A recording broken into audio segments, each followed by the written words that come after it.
الکریم اما بعد، معزز سامعین، گزشتہ درس ہمارا سورۃ التوبہ میں چل رہا تھا۔ سورۃ التوبہ میں چونکہ جہاد کا حکم ہے اور ایک اہم غزوے کی طرف اشارہ ہے، اور وہ ہے غزوہ تبوک۔ غزوہ تبوک اس وقت پیش آیا جب رسول اللہ صلی اللہ علیہ وسلم کو یہ اطلاع ملی کہ روم کے عیسائی لوگ وہ مسلمانوں کے خلاف جنگ کی تیاری کر رہے ہیں۔ جناب رسول اللہ صلی اللہ علیہ وسلم نے ارشاد فرمایا وہ تیاری کرتے رہیں اور ہم خود ہی میدان میں اتر پڑتے ہیں، کیونکہ ایمان والا تو ہر وقت تیار ہوتا ہے۔ آپ صلی اللہ علیہ وسلم نے اعلان فرمایا کہ چلیے تبوک جانا ہے۔ سفر لمبا تھا، گرمی کی شدت تھی اور حالات اس طرح تھے کہ کھجوریں مدینہ منورہ میں بالکل تیار تھی۔ فصلوں کو تیار چھوڑ کر جانا اور لمبے سفر پر روانہ ہو جانا، اور اپنی حالت یہ تھی کہ ایک ایک اونٹ پر تین تین بندے باری باری سوار ہوتے تھے، اور کھانے کا یہ عالم تھا کہ اس وقت کئی کئی دن فاقے ہوتے یا کچھ راستے میں ایک دو کھجوریں مل جاتی۔ اس لیے اس سفر کو جیش العسرہ کہتے ہیں، یعنی تنگی کا سفر۔ رسول اللہ صلی اللہ علیہ وسلم نے اسی موقع پر چندے کا اعلان بھی کیا تھا، اور یہی وہ موقع ہے جب سیدنا صدیق اکبر گھر کا سارا سامان لے آئے تھے، عمر رضی اللہ تعالیٰ عنہ گھر کا آدھا مال لے آئے تھے۔ ایسے ہی ہر شخص اپنی بساط کے مطابق یہاں پہ خرچ کر رہا تھا۔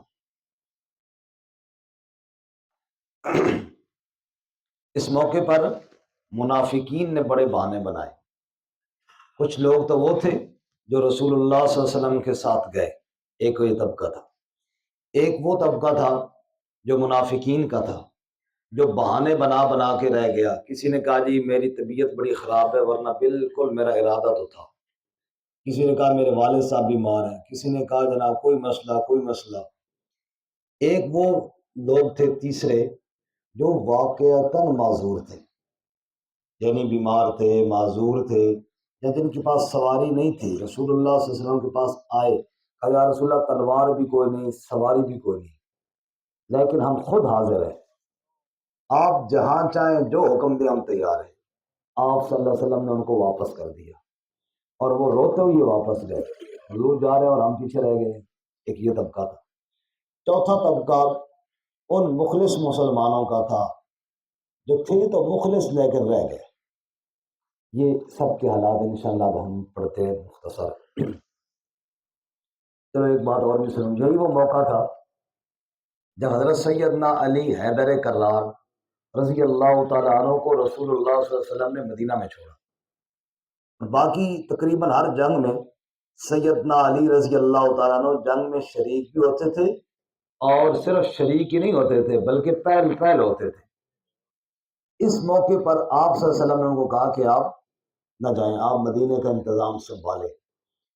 تو حضور تشریف لے گئے، تھوڑا سا سفر طے کیا ایک دو دن کا، تو حضرت علی رضی اللہ عنہ پھر پہنچ گئے۔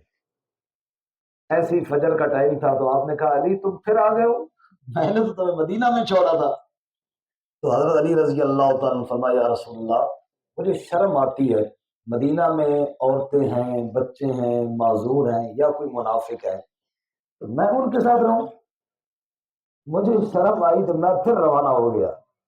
تو میرے نبی صلی اللہ علیہ وسلم نے جو جملہ فرمایا نا، اس جملے نے سیدنا علی کے مقام کو اور چار چاند لگائے۔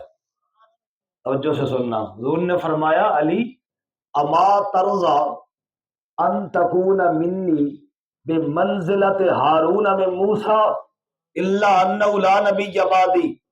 علی تو اس بات پہ خوش نہیں کہ تجھے میں اسی طرح پیچھے چھوڑ کر جا رہا ہوں جیسے موسیٰ علیہ السلام ہارون علیہ السلام کو چھوڑ کے گئے تھے؟ ہاں اتنی بات ہے کہ لا نبی بعدی، میرے پاس نبی نہیں ہے۔ حضور نے وضاحت فرما دی کہ شاید کوئی علی کو نبی نہ کہنے لگ جائے، نبی آپ صلی اللہ علیہ وسلم ہی آخری ہیں، لیکن شان اور مرتبہ تو بہت بلند والا ہے۔ علی مجسم ہے علم و عرفا، وجود فقر و غنا علی ہے۔ علی بہادر، علی سخی، برادر مصطفیٰ علی ہے۔ نبی نے تربیت علی کی اور بیٹی اپنی بھی اس کو دی، جسے کیا منتخب نبی نے وہ گوہر بے بہا علی ہے۔ بہرحال حضور صلی اللہ علیہ وسلم روانہ ہوئے۔ اچھا، روانہ ہونے سے پہلے کچھ منافق آئے، وہ جو بہانے بنانے والے تھے۔ ایک کہتا جی میری بیماری ہے، طبیعت بہت سخت خراب ہے جی، پیٹ بہت درد ہے۔ دوسرا کہتا جناب فلاں مسئلہ۔ حضور کہتے ٹھیک ہے، نہ جاؤ نہ جاؤ۔ اللہ نے فرمایا میرے نبی ان کو اجازت نہیں دینی تھی، یہ انہوں نے جانا تو ویسے بھی کوئی نہیں تھا۔ اب ان کی منافقت پر پڑ گیا پردہ کہ حضور نے اجازت دی ہے، اگر آپ کہتے نہیں اجازت، انہوں نے جانا پھر بھی کوئی نہیں تھا، منافقت ان کی کھل جاتی۔ اچھا، اب اللہ تعالیٰ یہ جو بات اپنے نبی صلی اللہ علیہ وسلم سے فرما رہے ہیں نا کہ ان کو اجازت نہیں دینی تھی، اللہ تعالیٰ کو نبی سے پوچھ سکتے ہیں۔ اللہ تعالیٰ کو یوں کہتے ہیں نا اللہ کہ میرے نبی کیوں آپ نے ان سے درگزر کیا، کیوں اجازت دی؟ حضور کہتے معذرت کرتے تھے، اللہ کہتے چلو میں نے معاف کیا، ہونا یوں چاہیے تھا۔ ایسا نہیں ہوا، ایسا نہیں ہے۔ قرآن کہتا ہے عفا اللہ عنک لما اذنت لہم۔ اللہ نے بات یہاں سے نہیں شروع کی کہ میرے نبی کیوں اجازت دی، اللہ نے بات یہاں سے شروع کی عفا اللہ عنک، میرے محبوب میں تو اس سے خفا نہیں ہوں، خفا تو اس سے نہیں ہوں۔ شاید کوئی بے ایمان یہ سمجھے کہ اللہ اپنے محبوب سے خفا ہو گیا، نہ، عفا اللہ عنک، میں تجھ سے خفا نہیں ہوں، صرف یہ کہتا ہوں کہ ان کو اجازت دینی نہیں تھی، ان کو اجازت دے دی ہے تو اب ان کی منافقت پہ پردے آ گئے ہیں۔ اچھا، ان میں ایک منافق تھا جی جس کا نام تھا جد بن قیس۔ باقی منافقین نے بھی بہانے تو بڑے عجیب و غریب بنائے، لیکن اس نے ایسی چول ماری کہ اس کی چول کی طرف اللہ نے اشارہ کیا۔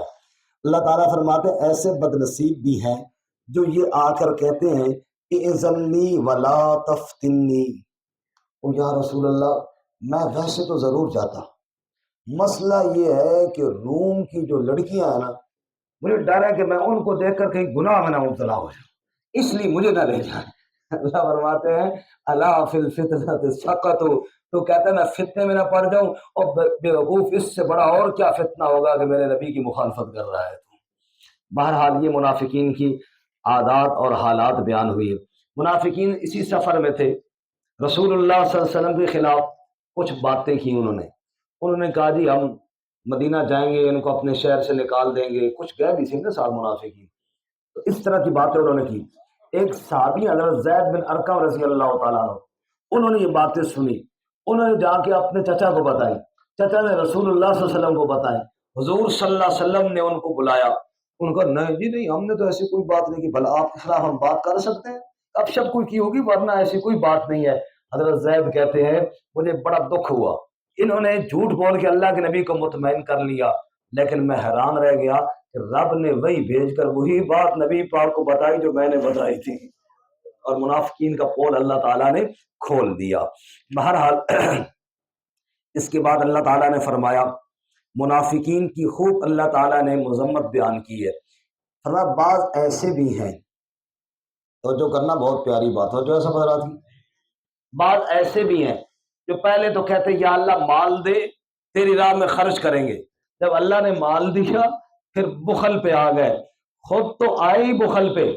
صحابہ میں دو قسم کے لوگ تھے، ایک وہ جو مالدار تھے جنہوں نے خوب خرچہ کیا، جیسے حضرت عبدالرحمن بن عوف، حضرت عثمان ذی النورین۔ بعض وہ صحابہ تھے جو فقیر تھے، جیسے سیدنا علی حیدر کرار رضی اللہ تعالیٰ، یہ فقراء صحابہ میں سے ہیں۔ حضرت علی رضی اللہ تعالیٰ عنہ کے پاس جو مال آتا نا، بس کھانا کھاتے باقی سارا خیرات کر دیا کرتے تھے، ان کے پاس کبھی بچا کر انہوں نے رکھا نہیں دوسرے ٹائم کا، یہ فقراء صحابہ کرام میں سے تھے۔ اور ایک صحابی ہیں ابو عقیل انصاری رضی اللہ تعالیٰ عنہ، وہ ان کا بڑا عجیب اور دردناک واقعہ ہے۔ ابو عقیل انصاری کہتے ہیں حضور صلی اللہ علیہ وسلم نے فجر کی نماز کے بعد فرمایا تبوک جانا ہے، ہر بندہ اپنا حصہ لے کر آئے۔ اب غریب آدمی تھا، فاقے سے تھا، کھانے کے لیے کچھ نہیں تھا اپنے اور بچوں کے لیے، لیکن دل میں خیالات کہنے والا کون ہے؟ حضور کہہ رہے ہیں نا، میں نکل گیا مزدوری کے لیے، مزدوری کہاں ملتی تھی؟ ایک کے پاس گیا، دوسرے کے پاس گیا، ایک یہودی کے پاس گیا، اس کا کنواں تھا، اس نے کہا یہ ڈول کھینچو اور میرے کنویں کو، میرے باغ کو پانی پلاؤ۔ کہتے ڈول سارا دن کھینچتا رہا اور 4 سیر کھجوریں طے ہوئی مزدوری میں۔ آپ اندازہ فرمائیں جو فاقے سے تھا اس نے ڈول کیسے کھینچے ہوں گے؟ 4 سیر کھجوریں طے ہوئی، 2 سیر الگ کی بچوں کے لیے، چادر کے کونے میں باندھی، یوں 2 سیر چادر کے دوسرے کونے میں باندھی، نبی صلی اللہ علیہ وسلم کے پاس لے جانے کے لیے۔ وہ چند دانے اپنے منہ میں ڈالے ہوں گے اور چادر پیچھے پھینکی، آدھی ادھر کھجوریں ہیں اور آدھی ادھر ہیں، جناب دے کے آؤں گا اللہ کے پاک نبی صلی اللہ علیہ وسلم کی خدمت میں، شکر ہے کچھ تو میرے ہاتھ بھی آیا ہے، میں بھی اپنا حصہ ملاؤں گا۔ اب جا رہے ہیں جی، راستے میں ایک اور صحابی ملے، ان سے پوچھا وہ جو صبح حضور نے اعلان کیا تھا تو صحابہ نے کچھ حصہ ملایا کہ کوئی نہیں؟ اس نے کہا کچھ کی کیا بات ہے اللہ کے بندے، وہاں تو مسجد نبوی میں ڈھیر لگ گیا ہے، کھجوریں، آٹا، جو کچھ صحابہ کرام کے پاس تھا ہر ایک لے کر آیا۔ وہ صحابی تو یہ بات کر کے آگے نکل گئے اور ابو عقیل انصاری دل ہی دل میں پریشان ہوئے، یار میرے پاس تو صرف 2 سیر ہے، دن بھی میں نے پورا لگا دیا ہے، شام کو آ رہا ہوں، کھجوریں بھی صرف 2 سیر ہیں، صحابہ نے تو ڈھیر لگائے ہوئی ہیں، اللہ کے نبی نے اگر یہ کہہ دیا اتنی تھوڑی کھجوریں لے کر کیوں آیا ہے؟ مزہ تو نہیں آئے گا۔ کاش میرے پاس زیادہ کھجوریں ہوتی کہ حضور دیکھ کر خوش ہو جاتے، فرش پر نبی خوش ہوتے تو عرش پر نبی کا رب بھی خوش ہوتا، لیکن اب میرے پاس اور ہے نہیں۔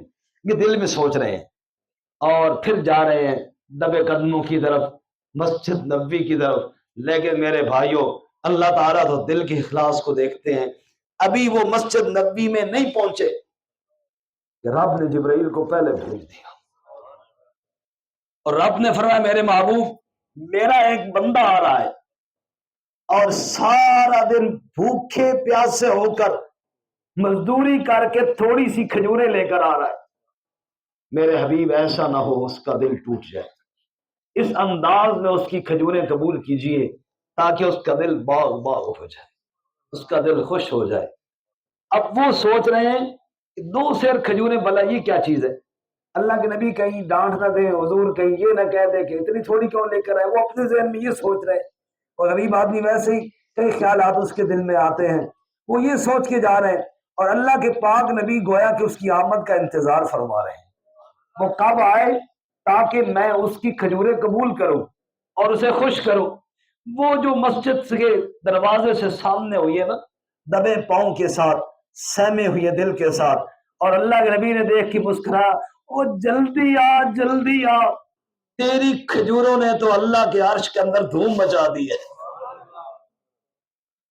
حضور نے اس کے چادر کو خود اتارا، فرمایا مجھے دے چھوڑ، آپ صلی اللہ علیہ وسلم نے خود اس کی گرہ کھولی اور حضور صلی اللہ علیہ وسلم نے رکھی اور اپنے ہاتھوں کے ساتھ حضور چلو بھر رہے، واہ واہ واہ واہ سبحان اللہ، کیا خوب مال ہے، جس کو دیکھ کر رب خوش ہو رہا ہے، جس کو دیکھ کر رب خوش ہو رہا ہے۔ پھر حضور نے وہ کھجوریں اٹھائیں اور جو ڈھیر لگا ہوا تھا اس کے اوپر بکھیر دی اور بکھیر کر فرمایا ابو عقیل تیرے صدقے کی تو کیا ہی بات ہے، سارے مدینے والوں کا صدقہ ایک طرف رہ گیا اور اجر اور ثواب میں تیرا صدقہ سب سے آگے نکل گیا۔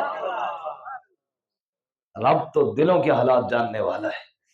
اب ایسے موقع پر جو منافق تھے نا، انہوں نے پھر مذاق اڑایا، کہنے لگے واہ عجیبا، یہ 2 سیر کھجوریں آئی ہیں، دھوم مچ گئی جناب، 2 سیر کھجوریں آئی ہیں، ان سے روم فتح ہو جائے گا۔ منافقوں نے جب یہ باتیں کی نا تو میرے رب کو جو غصہ آیا منافقین پہ، اللہ نے سورۃ التوبہ میں بتایا۔ اب وہ آیت سنیے، اللہ فرماتے منافق ایسے بے ایمان لوگ ہیں الذین یلمزون المتطوعین من المؤمنین فی الصدقات، جو مالدار ایمان والے ہیں ان پر بھی تانا مارنے سے باز نہیں آتے، والذین لا یجدون الا جہدہم، اور وہ لوگ جو اپنی مزدوری کے علاوہ جن کے پاس اور کچھ نہیں ہے، جہدہم مزدوری ہے، اپنی محنت ہے، فَيَسْخَرُونَ مِنْهُمْ، یہ منافق بے ایمان ان سے ٹھٹھا کرتے ہیں، یہ ان پر ہنستے ہیں.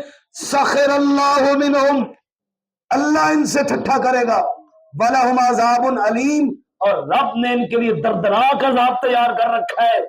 استغفر لہم او لا تستغفر لہم، اے میرے حبیب تو ان کے لیے استغفار کر یا نہ کر.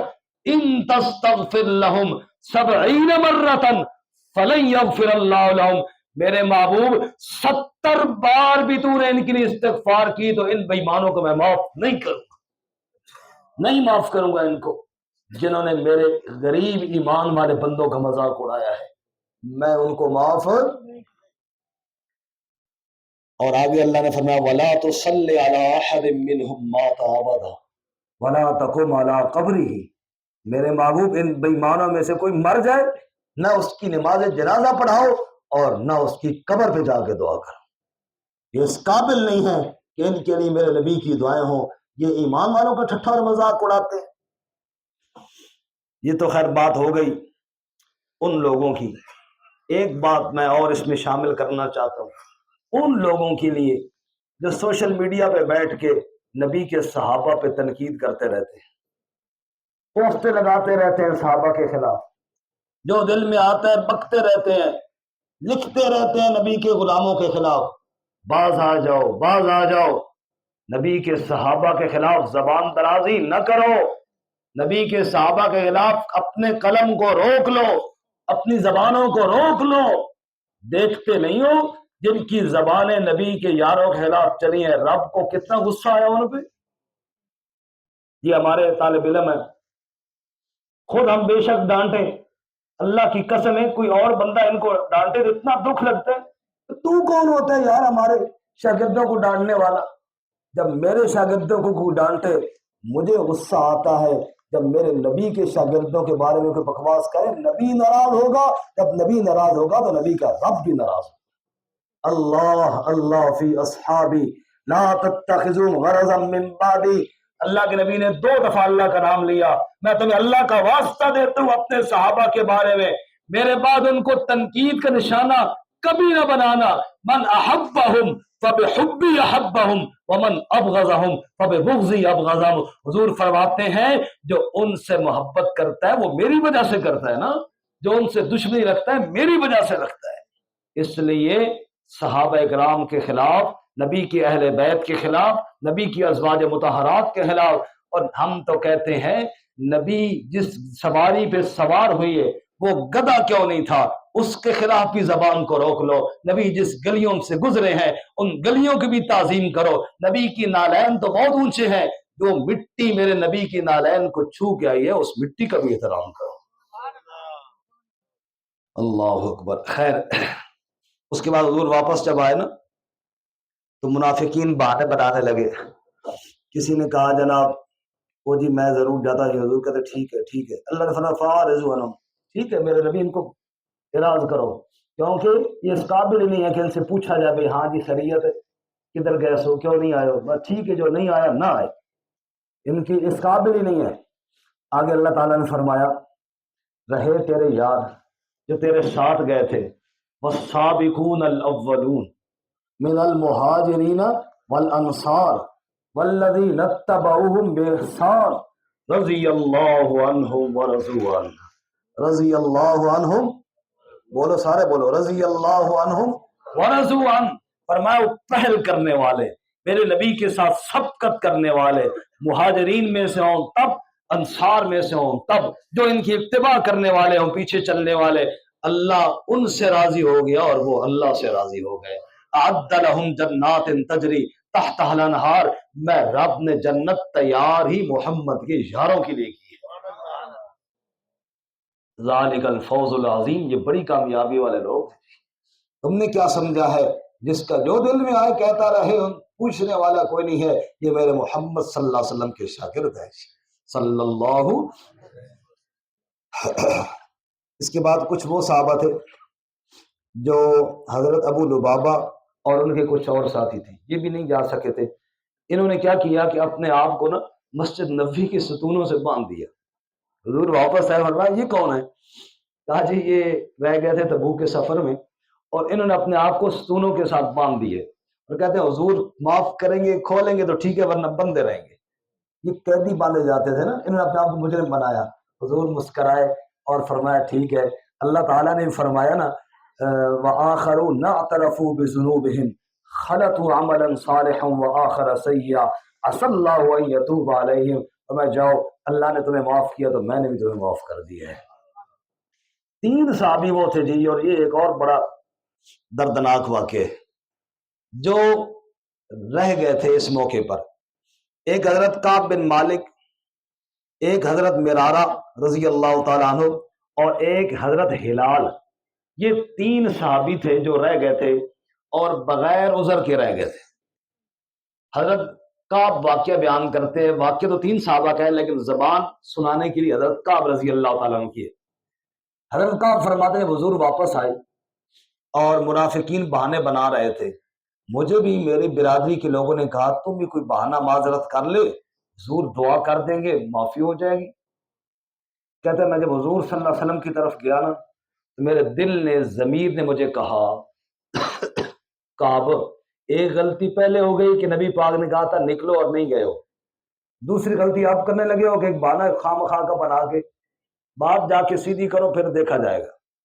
کہتے ہیں میں گیا حضور سے سلام کیا. حضور نے جواب دیا, مسکرائے بھی لیکن ناراضگی والا مسکرانا تھا. میں بیٹھ گیا. حضور نے پوچھا ہاں بھائی کہا جب میں نے کہا تھا نکلنا ہے کیوں نہیں گئے ہو؟ میں نے کہا یا رسول اللہ سچی بات یہ ہے نہ میں بیمار تھا نہ میں معذور تھا نہ سواری کی کمی تھی, غلطی ہو گئی مجھ سے. اور ہوئی اس لیے ہے کہ میں نے یہ سوچا تھا کہ میری سواری بڑی تکڑی اور تیز ہے, چلو حضور آج جا رہے میں آج کوئی کام شام کر لیتا ہوں, کل سواری دوڑاؤں گا تو جا کے مل لوں گا. کل آ گیا تو کام رہتا تھا تھوڑا, میں نے کہا خیر ہے کوئی نہیں آج پھر تھوڑا کام کر لیتا ہوں, سواری تکڑی ہے کل چلا جاؤں گا. کل کرتے میں رہ گیا. یہاں تک کہ میں نے محسوس کیا اب میں نکلوں گی تو اکیلا کہاں جنگل میں بھٹکتا رہوں گا. حضور تو نکل گئے. یا رسول اللہ سیدھی سچی بات یہ ہے کہ مجھ سے غلطی ہو گئی. آپ صلی اللہ علیہ وسلم فرمایا تو نے بات سچی کی ہے, تیرا فیصلہ میں نہیں کرتا, تیرا فیصلہ اللہ ہی کرے گا. یہی بات حضرت مرارہ نے بھی کہی, یہی بات حضرت ہلال نے بھی کہی. اور حضور صلی اللہ علیہ وسلم نے ارشاد فرمایا جو آدمی غلطی مان لے نا اس کو سزا تو ملتی ہے. فرمایا سزا یہ ہے کوئی آدمی ان تینوں کے ساتھ بات چیت نہ کرے, اس وقت تک نہ کرے جب تک اللہ ان کی توبہ قبول نہیں کرتا. حضرت کعب فرماتے ہیں لوگوں پھر کیا تھا, ہمارے اوپر زمین تنگ ہو گئی. ہم سلام کریں کوئی جواب نہ دے, بات کریں کوئی توجہ نہ کرے, ہر طرف سے ایسے جیسے بالکل مایوس.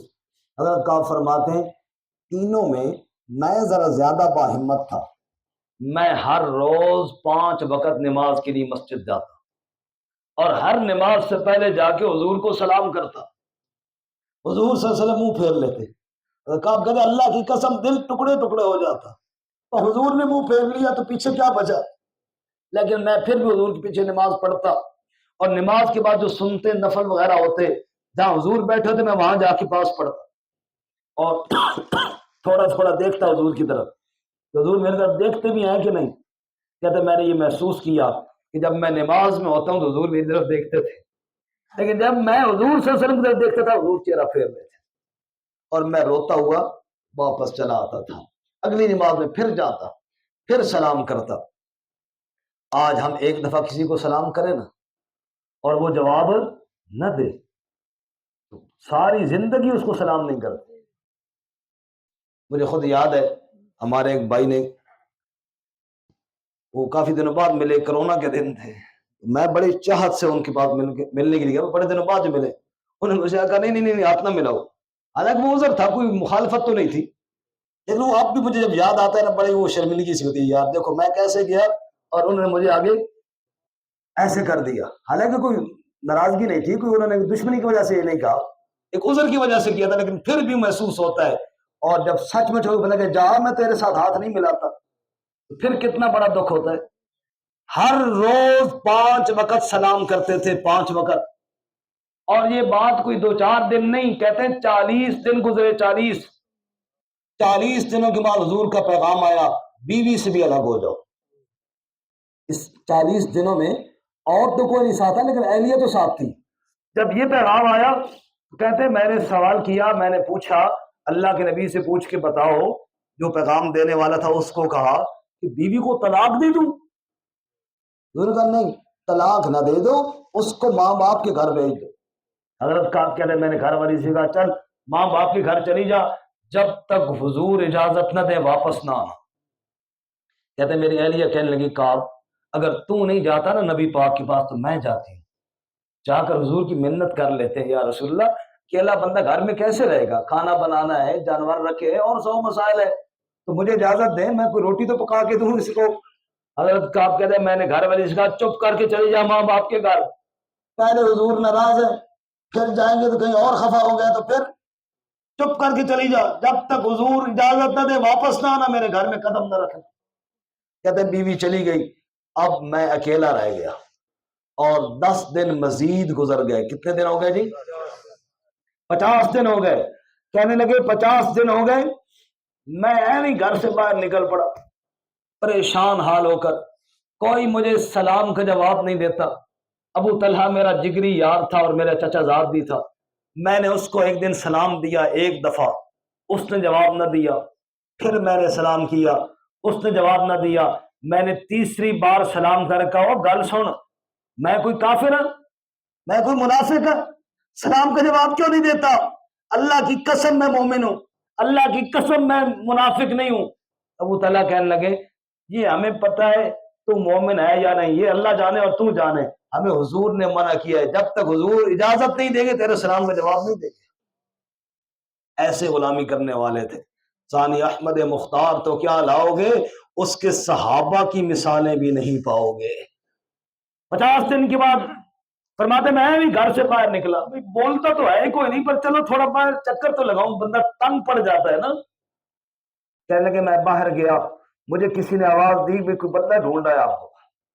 میں گیا، مڑ کے دیکھا بندہ کیا تھا، عیسائی بادشاہ کا قاصد تھا، خط لے کے آیا تھا، کہتے ہمارے بادشاہ نے یہ خط بھیجا ہے۔ کہتے میں نے خط کو کھول کے پڑھنا شروع کیا، وہ مجھے خط میں لکھتا ہے ہمیں پتا چلا ہے کہ تمہارے ساتھی تو اس سے خفا ہو گئے، تجھے ذلیل کر رہے ہیں، تم اس طرح کر ہمارے پاس آ جا، ہم تجھے وزارت دیں گے۔ اب ذرا آزمائش دیکھنا میرے بھائیوں، ایک طرف سلام کا جواب کو نہیں دیتا اور دوسری طرف وزارت سامنے آئی ہوئی، تم عیسائی ہو جاؤ وزارت دیتے ہیں، ہمارے پاس آ جاؤ۔ حضرت کعب کہتے ہیں اے لوگوں 50 دن کے دکھ ایک جانب تھے، اور جب کافروں نے کفر کی دعوت دی نا، یہ صدمہ مجھے ان سے بھی بڑا لگا۔ پھر میں رویا اور میں نے کہا میرے مالک میں تو اتنا مجھ سے خفا ہو گیا ہے کہ اب کافر مجھے کفر کی طرف بلائیں گے اور تو مجھے معاف نہیں کرے گا۔ کہنے لگے میں نے، میری طرف دیکھے سارے ساتھی، کہتے میں نے اس خط کو پرزے کیا، پھاڑا، اور تندور میں آگ جل رہی تھی اس آگ کے اندر پھینکا، اور اس عیسائی سے کہا جا واپس چلا جا اور اپنے بادشاہ سے کہنا مرتے مر جائیں گے، نہ محمد کا شہر چھوڑیں گے نہ محمد کا دین چھوڑیں گے۔ تم نے کیا سمجھا ہے کہ ہم نے جن کا کلمہ پڑھا ہے وہ تھوڑے اگر سلام کا جواب نہیں دیں گے تو ہم آپ کے پاس آ جائیں گے؟ ہم نے لا الہ الا اللہ محمد الرسول اللہ دل سے پڑھا ہے، نہ محمد کا شہر مدینہ چھوڑ سکتے ہیں نہ اللہ کا سچا دین اسلام چھوڑ سکتے ہیں، جا اپنا عہدہ اپنے پاس رکھ، مجھے نہیں چاہیے وزارت۔ فرماتے ہیں یہ 50 دن ہو گئے تھے پورے، اور رات کو اس دن میں رویا، پھر خوب اپنے رب کے سامنے میں نے کہا میرے مالک معاف کرنا ہے تو بھی بتا، نہیں کرنا ہے تو یہ بھی بتا، پھر دنیا میں زندہ رہنے کا کیا فائدہ جب اللہ بھی ناراض ہو، اس کا نبی بھی ناراض ہو، پھر کیا فائدہ دنیا میں زندہ رہنے کا؟ اے اللہ تو نہیں معاف کرے گا تو کون معاف کرے گا؟ ہم نے تو قرآن میں یہ پڑھا ہے وَمَن يَغْفِرُ الذُّنُوبَ إِلَّا اللَّهُ، تیرے علاوہ کوئی معاف کرنے والا نہیں ہے۔ ہم نے تو یہ پڑھا ہے مَن تَابَ وَآمَنَ وَعَمِلَ عَمَلًا صَالِحًا فَأُولَٰئِكَ يُبَدِّلُ اللَّهُ سَيِّئَاتِهِمْ حَسَنَاتٍ، جو توبہ کرے تو معاف کر دیتا ہے۔ اے اللہ میں آج 50 دنوں سے تجھ سے معافی مانگ رہا ہوں، اے اللہ معاف کر دینا، اور اپنے نبی کو بتا دینا کہ میں نے معاف کر دیا ہے اس کو۔ حضرت کا فرماتے ہیں میں رات کو روتے روتے سو گیا، فجر کے ٹائم میں اپنے گھر کی چھت پر تھا، گرمیوں کا موسم تھا، کہ مجھے پہاڑ سے ایک بندے نے آواز دی، کعب مبارکباد ہو، رب نے تیری توبہ کو قبول کر لیا ہے۔ فرماتے ہیں میں ادھر ہی سجدے میں گر گیا، خوشخبری دینے والے کو کپڑے کا جوڑا انعام کے طور پہ دیا، اور پھر میں مسجد نبوی کی طرف روانہ ہو گیا۔ فرماتے 50 دن ایسے گزرے تھے کہ کوئی میرے سلام کا جواب نہیں دیتا تھا، اور آج ایسا تھا کہ دور دور سے لپک لپک کے لوگ مجھے مبارکباد دے رہے تھے، اور میں یہ چاہ رہا تھا چھوڑو مجھے محمد صلی اللہ علیہ وسلم کے پاس پہنچنے دو، مجھے حضور کے قدموں میں جانے دو۔ فرماتے ہیں میں مسجد نبوی میں گیا، کچھ صحابہ اور بھی بیٹھے ہوئے تھے، حضور صلی اللہ علیہ وسلم بھی تشریف فرما تھے، میں نے جا کے سلام کیا، ہائے میں اس منظر کو نہیں بھول سکتا کہ 50 دن تک تو ہر روز میں سلام کرتا اور حضور جواب نہیں دیتے تھے، آج جو میں نے سلام کیا تو حضور نے اٹھ کے مجھے سینے سے لگا دیا۔ پھر حضرت مرارہ آئے، پھر حضرت ہلال آئے، ان کے ساتھ بھی یہی معاملہ ہوا، اور اس کے بعد حضور ممبر پر تشریف فرما ہوئے، صحابہ ارد گرد بیٹھ گئے جیسے ابھی آپ لوگ بیٹھے ہیں۔ حضرت کعب کہتے ہیں میں بھی جا کے قدموں کے پاس بیٹھ گیا، حضور ممبر پر بیٹھے اور حضور نے یہ آیتیں پڑھ کر سنائی، لقد تاب اللہ علی النبی والمہاجرین والانصار، اللہ اپنے نبی سے راضی، اللہ مہاجرین سے راضی، اللہ انصار سے راضی، جو اس تنگ سفر میں میرے نبی کے ساتھ تھے، اللہ ان سب سے راضی، وعلی الثلاثۃ الذین خلفوا، اور اللہ ان 3 سے بھی راضی جو 50 دنوں سے آنسو بہا رہے ہیں، سبحان اللہ، اللہ ان 3 سے بھی راضی، حتی اذا ضاقت علیہم الارض بما رحبت، یہاں تک کہ جب ان پر زمین تنگ ہو گئی، وظنوا ان لا ملجا من اللہ الا الیہ، اور وہ سمجھ گئے رب کے علاوہ پناہ کی کوئی جگہ نہیں ہے، پھر روتے رہے میرے سامنے، میں اللہ قرآن میں اعلان کرتا ہوں میں نے ان کو معاف کر دیا، ایسا معاف کیا ہے قیامت تک ان کی توبہ مثال بن جائے گی۔ فَإِنْ آمَنُوا بِمِثْلِ مَا آمَنْتُمْ بِهِ، رب کہتے ہیں او گناہ کرنے والوں، غلطی ہو جائے تو اس غلطی میں توبہ کے لیے بھی میرے محمد کے یار تمہارے لیے نمونہ ہے، ایسی توبہ کرو جیسے میرے نبی کی یاروں نے کی ہے۔ بس آخری بات کریں، حضور تبوک پہ جانے لگے تھے نا، منافقین نے ایک اڈا بنایا تھا، نام رکھا تھا اس کا مسجد، حضور سے کہا تھا جی آپ افتتاح کر دیں، حضور نے فرمایا ٹھیک ہے میں واپس آ کے افتتاح کر دوں گا، آپ نے فرمایا نہ میرے نبی، یہ مسجد زرار نہیں ہے، یہ اڈا ہے مسلمانوں کے خلاف۔ حضور نے صحابہ کو بھیجا، فرمایا جا کر گرا دو اور آگ لگا دو، لوگوں نے کہا جی مسجد میں آگ لانے پر، حضور نے فرمایا یہ مسجد نہیں ہے، یہ دین کے خلاف ایک اڈا قائم ہوا ہے۔ سورت کے آخر میں اللہ نے فرمایا لقد جاءکم رسول من انفسکم عزیز علیہ ما عنتم حریص علیکم بالمؤمنین رؤوف الرحیم، لوگو تمہارے پاس وہ عظیم الشان رسول آیا جو تمہارا مشقت میں پڑنا ان کو بڑا گراں گزرتا ہے، ایمان والوں پر بڑی حرص کرنے والے ہیں، شفقت کرنے والے ہیں، چونکہ سورت میں جہاد کا حکم دیا اس لیے آخر میں فرمایا فَإِن تَوَلَّوْا فَقُلْ حَسْبِيَ اللَّهُ، اگر کوئی منہ موڑے تو اعلان کر میرے محبوب حسبی اللہ، مجھے کون کافی ہے، لا الہ الا ہو علیہ توکلت وہو رب العرش العظیم۔ اللہ تعالیٰ میں عمل کی توفیق عطا فرمائے، وآخر دعوانا ان الحمدللہ۔